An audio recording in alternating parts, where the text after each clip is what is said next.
Et salut les mages, c'est Akama, on se retrouve pour une vidéo sur Fairy Tail Bizarre Chronicle, une vidéo sur le nouveau personnage qui est sorti Gacha Academy, là, qu'on a vu hier un petit peu avec voilà, les spoils. Donc aujourd'hui nous avons Kagura, donc on va voir un peu ce qu'elle vaut et tout, et à la fin de la vidéo je vous dirai une ou deux astuces qui pourraient vous être très utiles. Déjà là aujourd'hui, vu que c'est le premier jour de sortie, n'oubliez pas, si vous le faites avant 17h, vous pouvez invoquer 20 fois et après 17h encore 20 fois, c'est voilà, c'est déjà ça en plus. Surtout si le perso vous intéresse. Alors, pour ce qui est du personnage, voilà, donc déjà on peut voir que c'est un personnage de corps à corps rouge, donc un personnage encore rouge, sachant qu'il y a eu le festival, le Mato Festival, que c'était aussi un perso rouge avec Ichiya. Donc pour son attaque normale, c'est une attaque à distance qui inflige 100% des dégâts et qui peut s'octroyer toute critique pendant 3 secondes. Ouais, c'est OK, ça va augmenter un peu ses dégâts. Vous aurez pas besoin de mettre des dégâts critiques sur elle, ça c'est sympathique. Pour la compétence spéciale, c'est que tous les 3 secondes sur 3 pendant 3 secondes, dégâts critiques augmentés et précision améliorée. Donc ça va fortement avec son attaque normale, hein. Vous allez augmenter vos taux de critique et derrière vous allez taper fort avec cette compétence-là. Surtout qu'après, plus que vous allez l'augmenter, plus que voilà, on voit déjà à partir de 3 étoiles, ça commence vraiment à être intéressant parce qu'avec une seconde, vous n'avez pas les boosts.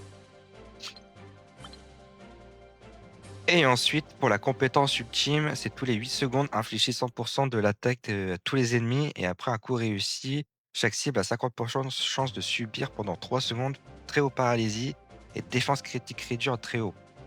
Alors, ça a l'air d'être une compétence qui tape quand même assez fort. 8 secondes, c'est vraiment pas mal, hein. Je crois que j'ai pas le souvenir d'avoir vu en dessous de 9 secondes, hein. Donc je crois que c'est la compétence qui tape la plus forte plus vite du jeu, pardon. En plus, à 600%, c'est pas dégueu, parce que des fois, c'est 9 ou 10 secondes, mais c'est que 550. Là, c'est 600% pour 8 secondes. C'est vraiment pas mal. Elle est là pour proquer vraiment souvent, en fait, la paralysie et la défense critique réduite. On rappelle, hein, la paralysie, en plus de rajouter des dégâts, ça va baisser aussi la défense, hein. Donc, vous allez baisser la défense et la défense critique avec cette ult, si ça passe. Donc, franchement, en plus, 50%, c'est vraiment pas mal. Et ensuite, au début du combat, sur 3 très hauts boucliers pendant 4 secondes pour la Lacrima. Ouais, c'est au début du combat, donc à part en PVP, je vois pas si ça peut avoir grand intérêt. Du coup, voilà, on se retrouve pour la tier list en PVP. Donc déjà, je vais faire une petite mise à jour parce qu'au final, Ichiya, c'est pas forcément fou parce que en fait, il y a qu'une compétence qui peut permettre de booster un peu les alliés et puis lui, il y a rien qui fait qu'il va taper vraiment fort. Donc je vais les descendre en tier A. Je pense que ça sera mieux comme ça.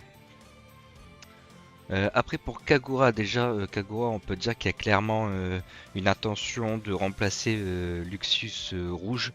Voilà, c'est un perso qui met la paralysie plus vite, peut-être plus facilement, qui a des trucs pour s'auto-booster, donc elle va faire plus mal que Luxus. Donc voilà. Mais pour autant, le fait qu'elle peut franchement dégommer la défense critique et mettre un peu de paralysie, je pense que ça va être un gros pilier quand même pour augmenter les dégâts voilà, de la team rouge. Même si voilà, je la mets tout en bas du tier S parce que voilà, ça intègre assez mal à la team. Juste, c'est un perso solo qui apporte des dégâts et qui va aider un peu la team à côté en baissant la défense critique adverse. Pour le PM, ça serait un peu le même. Je baissais Ichiya honnêtement. Voilà. Et pour Kagura, bah, c'est un peu le même. Honnêtement, peut-être Z là, en rang Z, c'est sûr.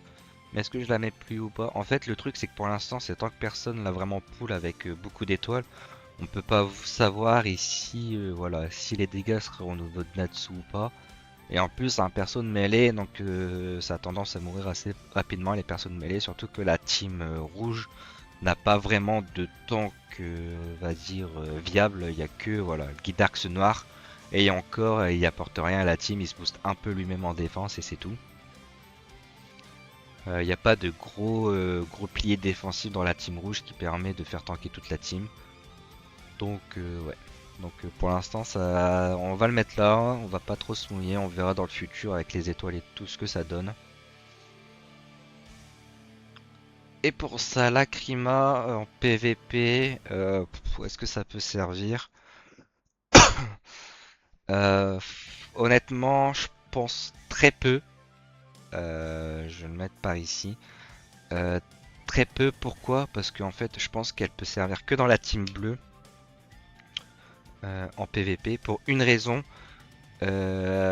Pour Lucie, voilà, pour cette Lucie là, elle est où? Pour cette Lucie là, parce qu'en fait, vu que c'est un pilier de la team bleue, parce qu'elle pousse tout le monde en passif, faut quand même qu'elle puisse survivre longtemps. Et du coup, au moins, si elle se prend les dégâts en première, vu que c'est un perso de mêlée, ça évite qu'elle meure trop vite.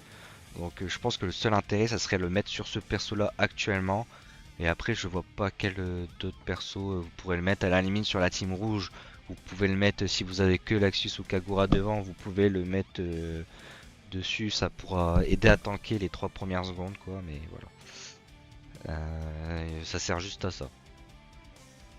Ouais, ouais, c'est ça. En fait, le seul vraiment intérêt, c'est si vous avez que un perso devant. Et ben au moins ce perso là pendant les 3 secondes on peut dire qu'il est invincible parce que franchement 25% des HP et les 3 premières secondes du combat quasiment impossible qu'il les perd. Donc ouais, c'est le seul intérêt.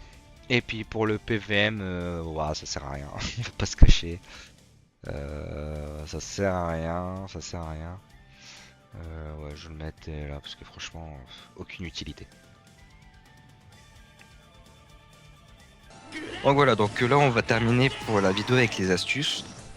Donc en fait, l'astuce ça va être très simple, c'est que quand vous allez dans l'événement là, vous voyez, vous avez plein de trucs qui est des points rouges parce que vous avez des trucs à faire, surtout vous y allez pas. Le seul truc que vous pouvez aller, c'est le défi normal pour faire vos défis, les 5 défis du jour pour progresser, mais surtout dans tout ce qui est boutique, bonus de connexion boutique et passe d'amélioration de combat, vous y allez pas ou en tout cas pas tout de suite. Tout simplement la raison, parce que regardez, par exemple, quand je vais dans boutique, donc la boutique, vous pouvez prendre les tickets. Donc ça, la Ligue 1, vous pouvez le faire, mais bon, ça sera tout, quoi. Prendre les tickets pour l'événement pour plus tard. Mais sinon, le reste, voilà, mission, bonus de connexion et passe d'amélioration, vous allez pas dessus parce qu'en fait, ça va vous donner des tickets. Vous allez me dire, ouais, mais à qui les tickets, c'est bien, ça permet de pull. Oui et non. Parce qu'en fait, si le perso, par exemple, si vous voulez pas pull sur Kagura et que Yukino arrive et que ouais, c'est le perso de l'année et qu'il faut absolument pull dessus, et ben vous aurez utilisé des tickets sur Kagura pour rien. Parce qu'en fait, les tickets, une fois que vous avez 10 tickets, vous pouvez plus utiliser de gemmes pour invoquer. Vous êtes obligé d'abord d'utiliser les tickets pour après pull en gemmes. Donc moi, ce que je fais, c'est que là, je garde les tickets en réserve dans les événements. Je pull Kagura jusque 100 avec les gemmes. Et une fois que Yukino elle est sortie, je vois qui je veux pull avec les tickets, le perso que je préfère. Donc voilà.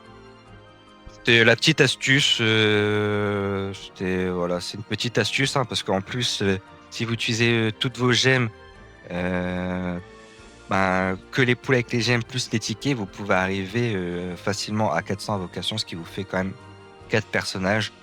C'est pas négligeable en vrai, surtout si le perso vous intéresse en vrai de vrai. Vous pouvez facilement aller à 3 étoiles si vous avez un peu de chance en plus sur les invocations. Je rappelle, 400 invocations, vous avez une chance d'en avoir 2 supplémentaires dans les poules. Donc voilà.